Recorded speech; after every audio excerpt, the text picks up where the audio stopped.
High, কেমন আছো তোমরা সবাই? আশা করছি তোমরা সবাই খুব ভালো আছো আর আমিও খুব ভালো আছি। এর আগের ভিডিওতে তো তোমরা দেখেইছো আমরা সবাই মিলে বেলুন ফোলাচ্ছিলাম ঘর সাজাবো বলে। তো এখানে দেখো ঘরও সাজানো হয়ে গেছে আর আমি ফ্রেশ হয়ে রেডিও হয়ে নিয়েছি। আমার তাড়াতাড়ি রেডি হওয়ার একটাই কারণ আমাকে বৌদিকেও রেডি করতে হবে। বৌদিকে রেডি করতে গেলে তখন আর আমি রেডি হতে পারতাম না, সবাই চলে আসতো। আর এইদিকে তোমাদের সাথে কথা বলতে বলতে বৌদিকেও রেডি করা হয়ে গেছে। কেমন লাগছে অবশ্যই কিন্তু জানিও। আর দেখো আস্তে আস্তে সবাই চলেও এসছে মামার বাড়ির থেকে, মামার মেয়েরা, মামি, মামা, মাসি, মেসো সবাই চলে এসছে। তারপরে যা যা নিয়মকানুন থাকে সেইগুলো করে নিল আর বৌদিকেও আমি কিছু ছবি তুলে দিলাম সুন্দর করে। আর এখানে চলে এসেছি এখন বৌদির থালা সাজাতে। যেহেতু আমার দাদা বাড়িতে নেই, বিদেশে থাকে, তার জন্য বেশি একটা নিয়মকানুন করা যায়নি। যেটুকু বৌদিকে দিয়ে সম্ভব সেইটুকুই করা হয়েছে ছোটোর মধ্যে। তো এখানে সেইগুলোই চলছিল। আমি অত বাপু কিছু জানি না কি হয় না হয়। এখানে 7 রকম ফল মিষ্টি টিষ্টি দিয়ে ব্রাহ্মণ এনে কিছু একটা হচ্ছিল। আর স্বাদের যেই মেন জিনিস আর কি, কি একটা খাওয়াতে হয় সেটাই আর কি আমার দিদি খাইয়ে দিচ্ছিল, মানে ননদ হিসাবে খাইয়ে দিচ্ছিল। তো আমরা একদম এই নিয়মকানুনের শেষের মুখে এখন সবাই আশীর্বাদ করবে বৌদিকে এক এক করে। তারপরে যাবে হচ্ছে বৌদি ঘরে। একটা মজাদার গেম হয় স্বাদে, সেটাই এখন হচ্ছে। তো চলো দেখা যাক বৌদি কি তোলে। বৌদি আর কি নোড়া তুলেছে। এখানে 3টে জিনিস দেওয়া ছিল, একটাই নোড়া, একটাই প্রদীপ আর একটাই পায়েস।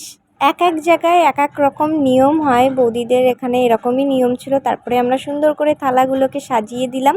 তারপর বৌদি কিছু ছবি তুলছিল, তারপরে খেয়ে নিয়েছিল আর আমরা চলে এসেছিলাম বাইরে। যেহেতু অনেক লোক ছিল ঘরের ভিতরে, প্রচণ্ড গরম লাগছিল, তাই বাইরে দাঁড়িয়ে আমরা সবাই মিলে গল্প করছিলাম। এখন প্রায় ওই 3:45 মতন বাজে। এত ভিড় হয়েছে আমরা আর খাওয়ার জায়গা পাচ্ছিলাম না।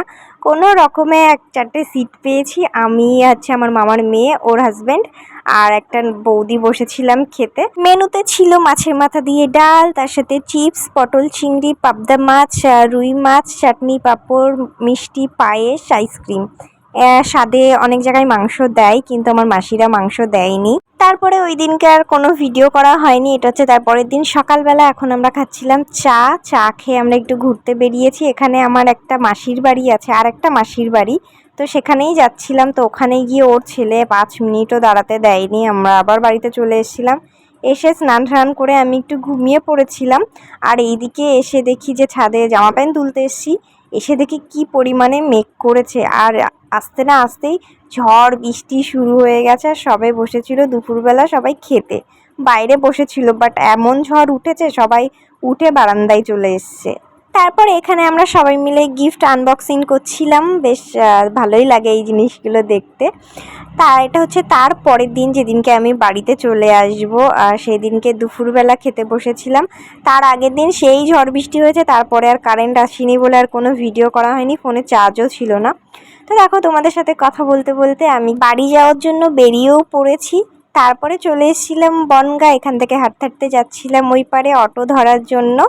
তো চলো আজকের মতন ভিডিওটা এই অবধি। দেখা হচ্ছে নেক্সট ভিডিওতে। সবাই সুস্থ থেকো, ভালো থেকো, সাবধানে থেকো।